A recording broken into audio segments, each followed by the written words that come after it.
ठीक देखिए, हम तो थरूर साहब के ऑपरेशन सिंदूर के दौरान दिए गए बयानों से सहमत है, पर कांग्रेस के पार्टी तो उनको नॉन एलिजिबल बोल रहे हैं। कोई रचनात्मक कांग्रेस बनी है, रचना के ज्ञाता ने तो कहा है कि he is non eligible, Tharoor साहब इज नॉन एलिजिबल, उनको कुछ आता ही नहीं है। तो कांग्रेस को बताए वो इन बयानों के बारे में।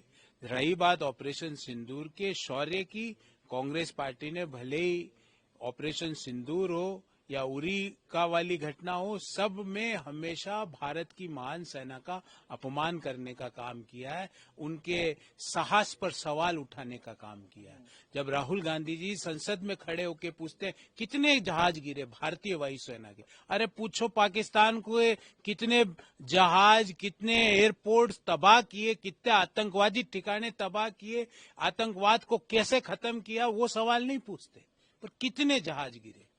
ये सवाल वही व्यक्ति पूछ सकता है जिसके मन में भारत माता के प्रति प्रेम नहीं है, जिसके मन में भारत माता के प्रति श्रद्धा नहीं है, जो भारत की महान सेना में जिसका विश्वास नहीं है।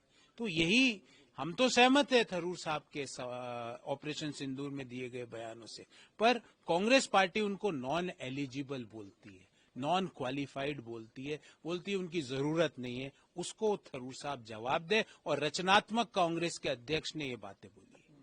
महाराष्ट्र नगर निगम चुनावों के बाद उद्धव जी का बयान आया, वो कह रहे हैं कि आप लोग शिवसेना को खत्म नहीं कर सकते, वो एक विचारधारा है। तो शिवसेना को कहा, शिवसेना तो सरकार में हमारे साथ है, पर वंशवाद वाली शिवसेना और बाला साहब के सिद्धांतों से भटकी हुई शिवसेना खत्म हो चुकी है। परिवारवाद वाली शिवसेना और बाला साहब के हिंदुत्व को आगे लेकर चलने वाली शिवसेना, हिंदुत्व को छोड़ने वाली शिवसेना खत्म हो चुकी है। वंशवाद और परिवारवाद वाली शिवसेना का नाश हो चुका है। हाँ, असली शिवसेना तो हमारे साथ ही है सरकार में, तो वो सही कह रहे हैं। परिवारवाद, वंशवाद और बाला साहब ठाकरे के विचारों से भटकी हुई शिवसेना का अंत हो चुका है। राहुल जी ने भी एक्स पर पोस्ट किया, उन्होंने कहा है जहां जहां एसआईआर है वहां वहां वोट की चोरी है। गुजरात में एसआईआर के नाम पर जो किया जा रहा है वो कोई प्रशासनिक प्रक्रिया नहीं बल्कि सुनियोजित। देखिए, अभी मैंने एक कोई सर्वे देखा था, वहां पे गुजरात में कांग्रेस पार्टी नंबर 3 की पार्टी बन चुकी है। कोई दूसरी कोई पार्टी जो दिल्ली वाली पार्टी कोई है, वो नंबर 2 की पार्टी बन चुकी है।